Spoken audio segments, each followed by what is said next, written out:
hele goede middag, een hele goede avond en een hele goede ochtend. Wanneer je het ook kijkt, ben je altijd welkom. Het maakt niet uit hoe laat je het kijkt. Je hoeft niet eens te kijken, je kan het gewoon afspelen op de achtergrond terwijl je aan het koken bent. Like, ik heb natuurlijk voor de mensen die echt gaan zitten kijken. Voor jullie ga ik het weer zo leuk maken. Maar naar mij luisteren is weer zo leuk, dus zet het er maar gewoon aan. Ga even lekker koken of je uien snijden. Het is heel belangrijk. Ook als je me niet ziet, is wat ik zeg toch belangrijker. I'm just saying. Oké, als je toch nu aan het luisteren bent, kan je even naar beneden scrollen en even op abonneren drukken. Ik wacht. Come on. Come on, sis. You got this. We got this. Let's do this, gewoon. Nee, grapje. Maar in ieder geval heel erg bedankt voor het klikken. Voor je interesse. Dat je leeft. Bedankt dat je dit kan kijken.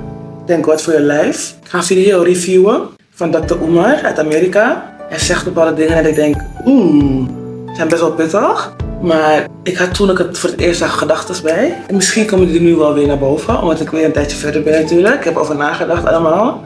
Kijken of ik het zie. En ja, dan ga je naar kijken. Ik ben echt benieuwd. Net zoals jullie ook benieuwd zijn. Dus let's do this. Tot zo!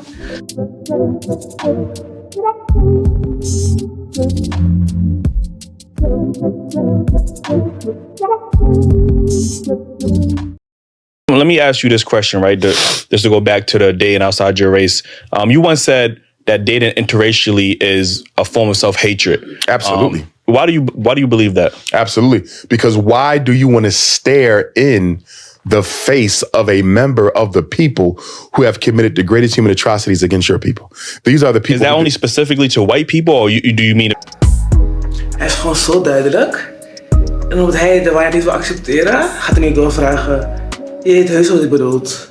Ga niet dom spelen, kill. They date an Asian woman or an Indian woman. Is that still the same? Well, I got two answers. If we dealing with white people, right? Yeah. Why would you want one of them after what they've done to us and continue to do? Because your white girlfriend's still a racist. Dat is het. Je kan tegen mij zeggen dat we boos zijn over de slavernij. End of the day zijn we niet opgehouden je zo te gedragen hoe je toen gedroeg. This may trigger you. Anyhow, wij black amongst toch? Wij zwarte mensen weten heel goed hoe de wereldsysteem in elkaar zit. Dus ze kunnen ons niet meer fysiek gevangen nemen. Dus wat doen ze met ons mentaal gevangen nemen? Maar ook als je mentaal gevangen bent, mag je een manier zoeken om uit die gevangenis te komen. En daarmee zeg ik dat ik het niet veroordeel. Ik hou je alleen even een spiegel voor. Dus als jij nu boos bent, iets bij voelt, dan moet je waarschijnlijk ergens van helen. Niet mijn probleem. She still doesn't value black life. You understand? That white man Serena Williams is married to, he don't value black life. You understand that? En dat ook. Ze zijn misschien niet meer fysiek gevaarlijk voor ons, op een bepaalde manier. Maar het is ook niet dat ze van ons houden. De tijd is wel veranderd. We zijn verder in de tijd natuurlijk nu. Maar de manier hoe ze ons behandelen, is nog steeds niet zoals het hoort. Er zit geen enkel vormpje van dankbaarheid in. En dan heb je soms van die movementen toch? Ze zijn wit en ze zijn tegen racisme. Maar ook niet helemaal. Je kan niet ontsnappen eraan. Wanneer ik een multiraciaal koppel zie, dan vraag ik me altijd af, hoe zit dat thuis dan?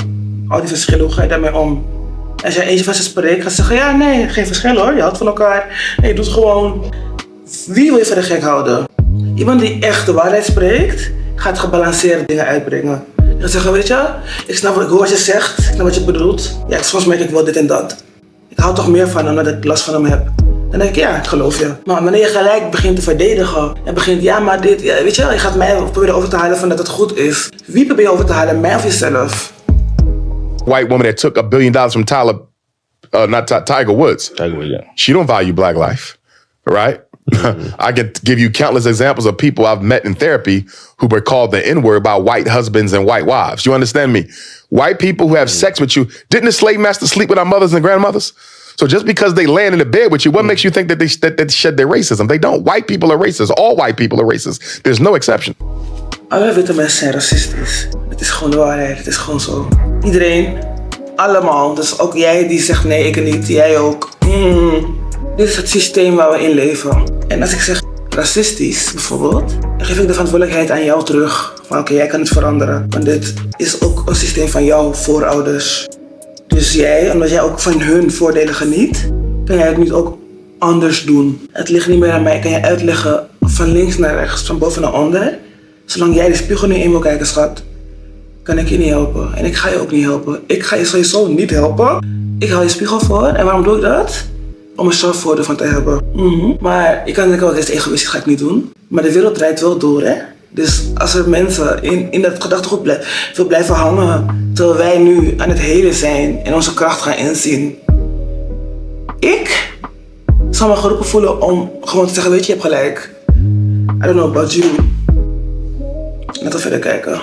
They might not all be bigots, but they're all racist. Yeah. They all want their people to dominate unfairly the resources, the opportunity. Dat is ook een verschil. Racist is niet hetzelfde als klootzak. Het is gewoon een constatering. Als iemand tegen mij zegt, je bent een homofoob. Misschien ben ik het ook, al heb ik het zelf nog niet willen erkennen. Dat kan. Ik zeg dat het zo is, maar als iemand het tegen me zegt, ga ik erover nadenken. Diegene gaat het dan natuurlijk eerst lief tegen me zeggen. Zodat ik het ook kan aannemen en zeggen, weet je, het ligt niet aan jou, maar het ligt gewoon aan de wereld waarin we leven. Maar omdat het niet genoeg voor mij zal zijn op dat moment, dan denk ik, weet je, ik ga je uitschelden en zo. En dan komt die homofobie alsnog naar boven.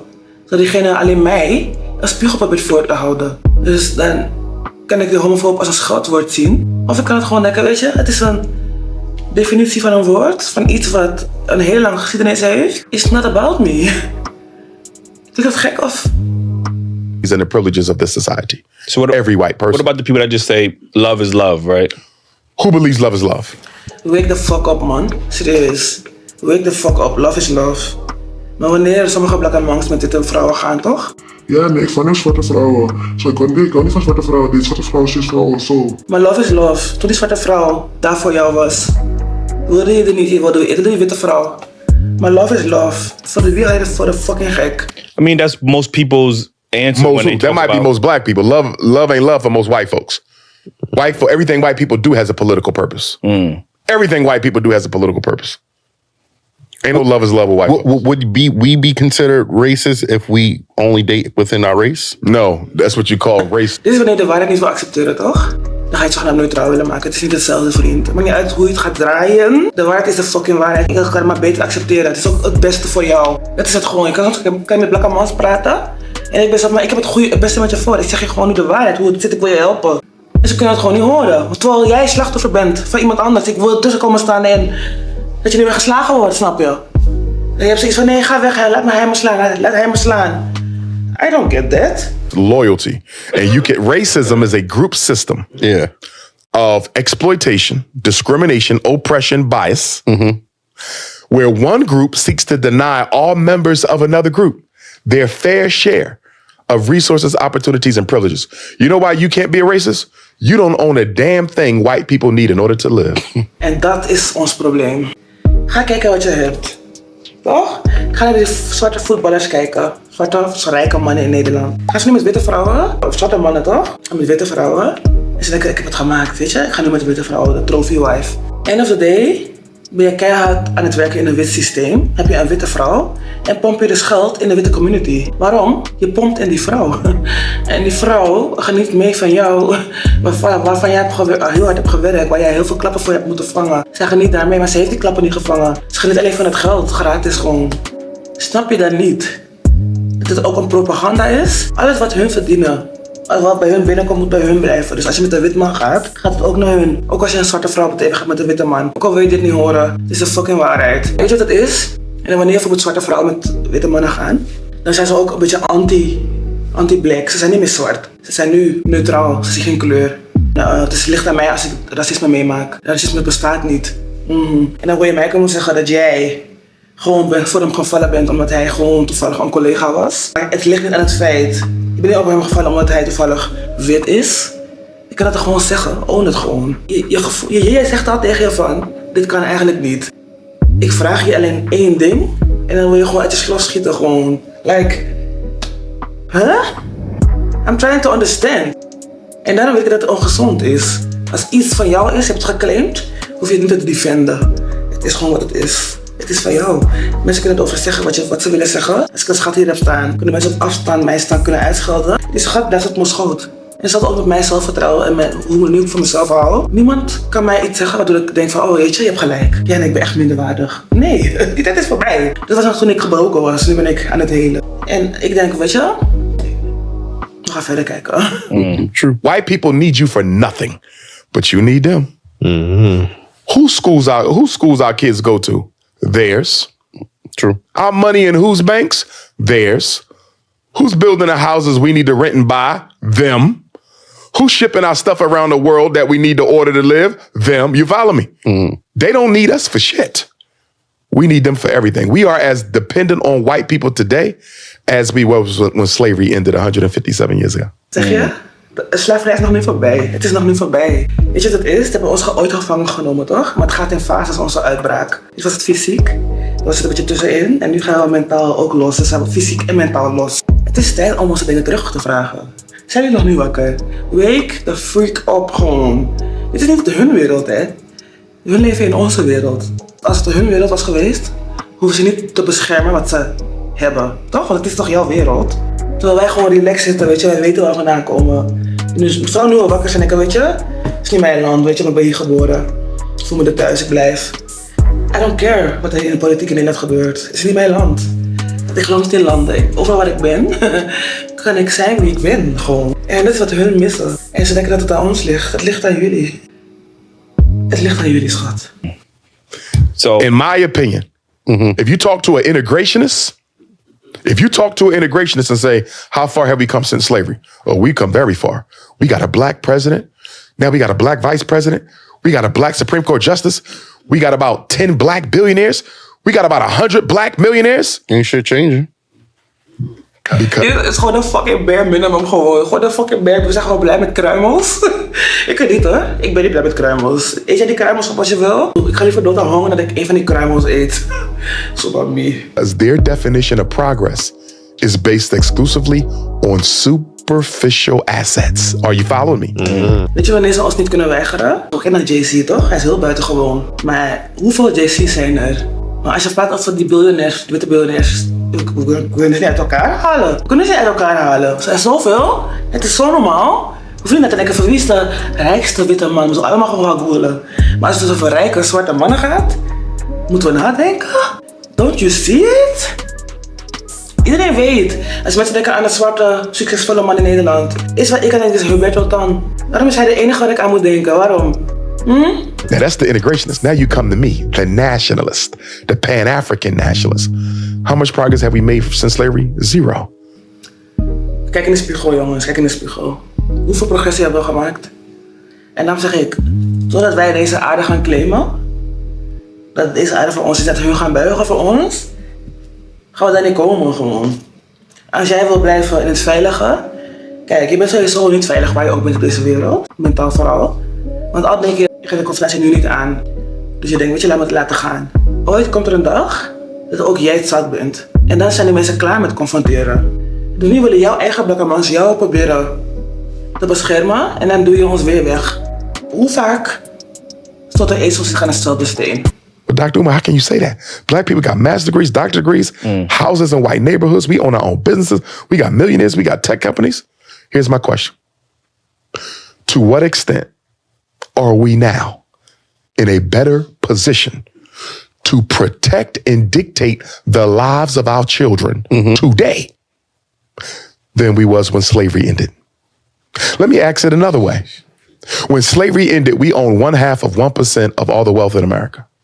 Guess how much we own now? The same. 1/2 of 1%. De helft van 1%. Als je kijkt naar zwarte mensen, wij zijn de meeste mensen op deze wereld. Hè? Afrika is centraal, hè? Is in het midden. Wat houdt ons tegen wat? Zijn we zo bang? Zouden ze met z'n velen zijn? Maar als je gewoon binnen hun wetten alles doet wat je moet doen, geloof me. Ze kunnen niks op je aanmerken. Nu hebben we als hun iets fout doen, toch? George Floyd heeft ons wakker gemaakt van wij, en wanneer we doodgaan, dan gaat de wereld het horen. Ja, vooral als het om iets onbenulligs is. Dus zolang je aan de wetten houdt hier, waar je ook woont, en je doet gewoon wel wat je kan binnen de wet, je moet slim zijn, je moet gewoon move op een manier.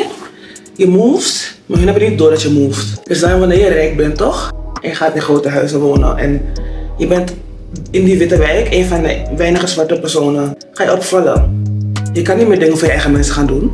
Want dan denk je, ja, maar je woont bij ons in de wijk. Ga je leven in de wijk zuur maken. Wanneer je bij de bakker komt, gaan ze je negeren. Ja, mevrouw, kan ik u helpen terwijl je gewoon voor die neus van die man staat. Dat is wat ze gaan doen, hè? Dus daarom zeg ik, move in silence is de beste manier voor ons. Als er fysieke oorlog zal zijn, ga je ook move in silence, toch? Ga je ook zeg maar kijken van hoe kan ik het hun verrassen. En als je een mentale oorlog hebt, dat is het. Of spiritueel, je hebt een spirituele oorlog. Moet je ook kijken van oké, maar hoe kan ik zo onopvallend blijven? Ze hoef je niet te gunnen. Hoeft niet, ze hoef je niks te gunnen. Maar ze kijken.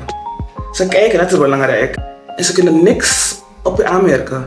Want ik ben het toch niet? Ik ben toch aan het schuilen achter de bosjes? Of word jij gek?